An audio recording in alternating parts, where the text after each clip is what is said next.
Kas yra numeris 1 žmogaus gyvenime?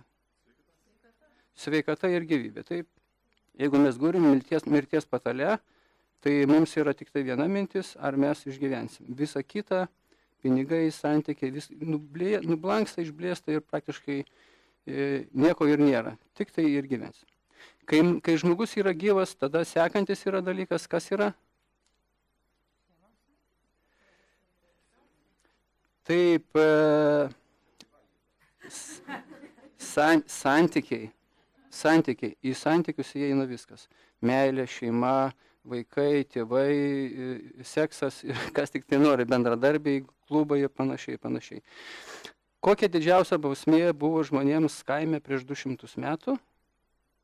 Jeigu jis prasižengdavo kaimo taisyklėms, kokia? Išvarimas iš kaimo, atstumimas nuo kaimo. Čia yra pati didžiausia žmogui bausmė. Žmogus yra socialinė būtybė ir jis turi būti tarp žmonių. Neveltui šitas toks fenomenas visų socialinių tinklų, kurie dabar taip visi nori ten dalyvauti, visi nori bendrauti, visi nori pasirodyti. Čia yra pats svarbiausias žmogaus yra, kaip sakyti, poreikis, kai jisai sveikas. Na ir galiausiai, kas trečias, tai, sakykime, raktinis žodis finansai. Ne? Į finansus įeina viskas, kas yra su to susiję. Mūsų gebėjimai, talentai, gebėjimas uždirbti pinigus, sutaupyti, investuoti, gebėjimas patenkinti savo poreikius ir visa kita. Taip? Be to. Ir tai, aišku, susisieja su mūsų sveikata ir su santykiais. Ir viskas yra susiję. Santokos ir skyrybos, o čia yra toks grafikas, 20 000 santokų, apie 10 000 skyrybų. Ir tai yra maždaug pastovi tendencija. Skaudžios ir liūdnės pasiekmes po vestuvių. Šiandien vestuvių yra mūsų vestuvės, čia labai graži šventė, aišku, ir visi tikisi, kad vestuvės padės jiems sukurti laimingą gyvenimą.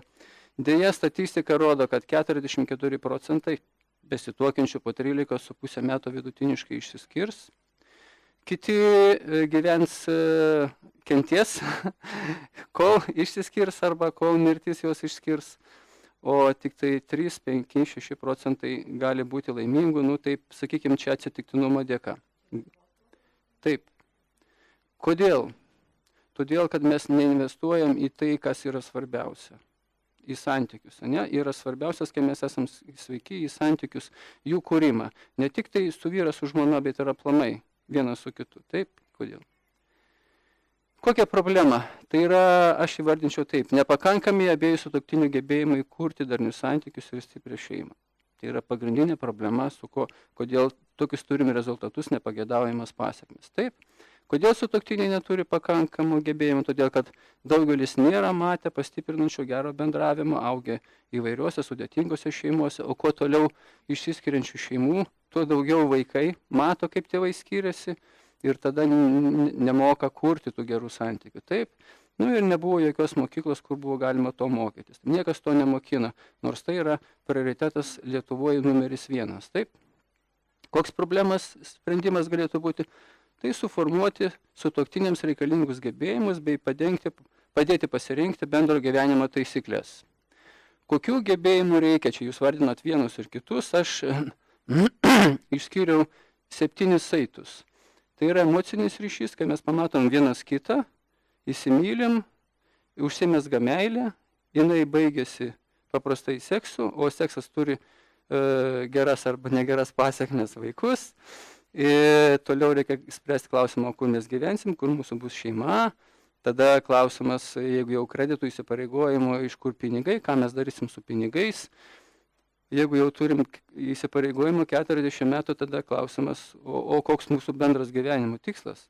Ar mes suprantam, ko mes čia einam kartu per tą gyvenimą? Jeigu bendras tikslas yra, taip, jeigu nėra. Galiausiai vedybos, antspaudas pase, o dabar iš vis kažkur debesyse bus įrašyta, kad Mykolas su Rita yra vedę ir taip toliau.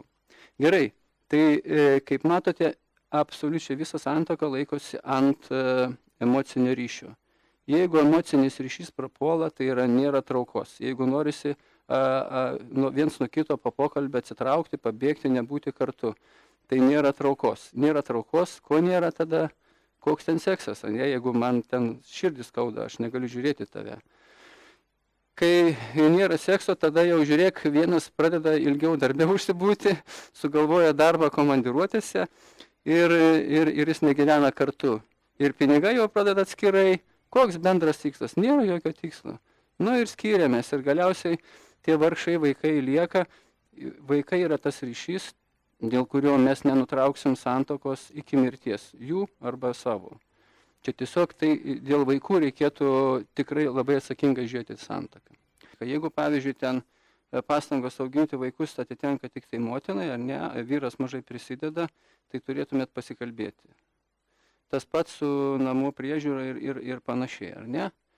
Sutarimas dėl šeimos finansų. Dažnai būna taip, kad žmona gimdo ir augina vaikus, o vyras eina į darbą, gauna ten fantastiškus atlyginimus, didelę karjerą daro, ir neduoda žmonai pinigų, jinai turi prašyti. Tai čia tiesiog yra netvarka, tai sukelia nepasitenkinimą, neaiškumą ir tada emocinis ryšys silpnėja. Gerai, buvusios santuokos trukmė, skyrybų paslaptis, kokios įžvalgos? Kodėl? Ar matot, po metų išsiskiria po 2, po 5 ir daugiau kaip 10 metų pragyvenę, daugiau kaip pusė išsiskiria žmonių. Saugumo poreikių praradimas, sveikatos santykių finansinis ir lūkesčių netitikimas. Taip. Tai per 13,5 metų vienas sutuoktinis nuo kito atitolsta, galiausiai turim skyrybas. Tai skyrybų paslaptis yra pastovus, nežymus, atstumimas viens kito. Ar suprantat? Per 13,5 metų, ne per vieną dieną, ne štaigiai čia atėjo ir išsiskyrė. Kada tai vyksta atstumimas vienas nuo kito? Kada vyksta? Kai miegame, kai kiekvienas įsivaikštom po savo darbus, kai bendraujame. Žinutės rašom malonės arba ne. Kai bendraujam. Tai tarpusavio sąveika vyro ir žmonos vyksta bendravimo metu. Kai jie miega, ta prasme, atstumimas nevyksta. Nes tiesiog miegam. Kai dirba kiekvienas savo darbę, taip pat nevyksta. Bet užtat viskas vyksta tarpusavio sąveikai. Ir mokėtis bendrauti reikia, ne? Kodėl tai vyksta? Atstumimas. Kodėl vyksta? Jeigu žinom, kad atstumimas vyksta bendravimo metu, tai kodėl vyksta atstumimas? Nemokame bendrauti. Čia toks teiginys, kurio jūs galite iškart nepatikėti, bet jeigu norėtumėt paanalizuoti savo sutuoktinių pokalbį, aprašykit, ateikit ir patikėsit. Gerai. Kodėl nemokame bendrauti? Viena iš tokių pagrindinių priežasčių yra skirtingumas vyro ir moters. Taip? Šakninė problema yra ta, kad vyrai ir moteris nesupranta viens kito kaip lyties skirtingumo. Mes darėm tokį tyrimą, beveik 500 moterų atsakinėja tokį testą ir 56%, sakykime, jos supranta pusę vyrų. Vyrai jau mažiau dalyvavo, jie atsakė daugiau, bet aš manau, kad jie išprotavo atsakymus, nes ten buvo pasirinkimo klausimai. Gerai, nei moteris, nei vyrai net nesuvokia, jog iš esmės yra labai skirtingi, nesuvokdami skirtingumų, jie elgiasi taip su vienas su kitu taip pat kaip pagal lytį. Ir kadangi vyrai ir moteris yra skirtingi ir vyrai mano, kad jie tokie pat bendraudami, jie žaidžia vienas kitą patys to nenorėdami. Nemokėdami bendrauti su priešinga lytimi, įžeidimai, naikina emocinį ryšį ir prisideda prie prastėjančių santykių. Pavyzdžiui, kaip moteris stresą įveikia, žinote? Verkia, paskambina draugė, pasidalinta našta per pus mažesnė. Kaip vyrai įveikia stresą, užsidaro, nelįsk, jo, taip, jūs užsidaro. Kai žmona mato, kad vyras patiria stresą ir eina su juo, kaip jinai bendrauja su vyru kaip su moterimi, ne? Ir sako, pasakyk, brangusis, kas tau yra, kas tau... O vyras galvoja, o vyras, kai patiria stresą, reiškia, jis turi užsidaryti, spręsti tą problemą. Jam nereikia kažkokios pagalbos. Ir kai jisai mato moterį verkiančią, jis neina prie jos klausti, kaip to, kodėl, nes jisai elgiasi su ją kaip su vyru. Išimtis paskui, gerai. Mes kalbam apie daugumą dabar. Išpratau. Ir dabar žiūrėkit, žmona lenda prie vyro, klausia, kas tau yra. Vyras nepatenkintas. Kas čia? Mėmėžio, plys, nieko nesuprantu, negaliu pasispręsti. Ko čia lendi prie manęs? Jo savivertė automatiškai mažėja. ir taip jinai įžeidžia vyrą ir sugadina santykius, norėdama gero. Kai vyras mato verkiančią, gal ne verkiančią, susirūpinusią, ne, žmoną, jisai palieka ją, taip, taigi pati turi susitvarkyti, ne, jis kaip su vyru elgėsi. Rezultate moteris galvoja, jis manęs nemyli. Ir tada, gerai. Yra du bendravimo vyro ir žmonos modeliai. Yra paklusimo modelis ir pastiprinimo modelis. Paklusimo teorija, krikščionių požiūris ir daugiau kaip 6000 metų praktikuojamas. Jūs, moteris, būkite klusni savo vyrams, lyg kad viešpačiui, nes vyras yra žmonos galva. Vyrai turi mylėti žmonas tartum savosius kūnus, kas myli žmoną, myli save patį. Tai va, tai čia šitas paklusimo modelis buvo skiepijamas daugiau kaip 6000 metų, kada atsirado paskatos kurti šeimas, paskui dar šnekėsi. Gerai. Tai 200 000 metų, kai Homo erectus atsistojo, pradėjo vaikščioti ir panašus į mus tapo. 10 000 metų atgal pradėjo kultivuoti žemdirbystę.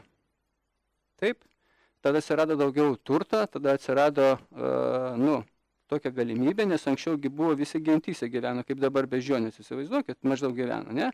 Gentis ir viskas, ką jie ten pagauna, viskas jų. Kai atsirado daugiau turto, atsirado noras atsiskirti nuo visos bandos, turėti kažkokią atskirą šeimą. Ir tada, galbūt tada maždaug tokiu laiku gimė santuoka vyro ir žmonos. Anksčiau viskas buvo bendra. Meiliai tik tai 100 metų ir tai dar gal ne. Anksčiau visos paskatos tuoktis buvo pagrįstos ekonominiu skaičiavimu. Ir dabar taip yra. Indijoje, pavyzdžiui, gimė vaikas su piršu, jūs ten gyvensit. Grynai ekonominiais skaičiavimais. Santuokos iš meilės tik tai apie 100 metų. Jūs nerasite senesnių laikų apsakymų, romanų, kažkur, kur kažkas mylėjo. Ten buvo daugiau viskas apie šitą. Bet kaip matome, šiandieną, ne, santuokos iš meilės dar visiškai negarantuoja laimingo gyvenimo. Ir čia esmė ne meilėje, čia esmė yra gebėjimuose. Taip? Kad moteris tapo lygi vyrui, tai tik tai europiniuose kraštuose, labiau išsilavinusios, ir tik 67 metai. Anksčiau jinai buvo visiškai nelygi vyrai, neturėjo galimybės eiti mokytis, išsilavinimo ir panašiai. Gerai. Čia buvo toks nesutvarkytų lytinių santykių stadija, paskui buvo grupinė santuoka, poliandrija, soraratas ir porinė santuoka, viena vyro santuoka su viena moterim. Ir čia išskiriama monogaminė šeima ir dabar yra kohabilitacija neregistruota santuoka ir dabar atsiranda dar naujos santuokos tarp gėjų, lesbiečių ir visokių kitokių. Tai yra tiesiog žmonės, aš taip manau, kad žmonės, kurie nesugeba vyras su moterim arba suprasti viens kito kaip priešingos lyties, kaip individų, tada jie atsišlieja, nereikia, aš geriau su drauge pašnekėsiu ir prasideda ten toliau. Tai va. Tai meilė dar negarantuoja, kad jūsų santuoka bus laiminga.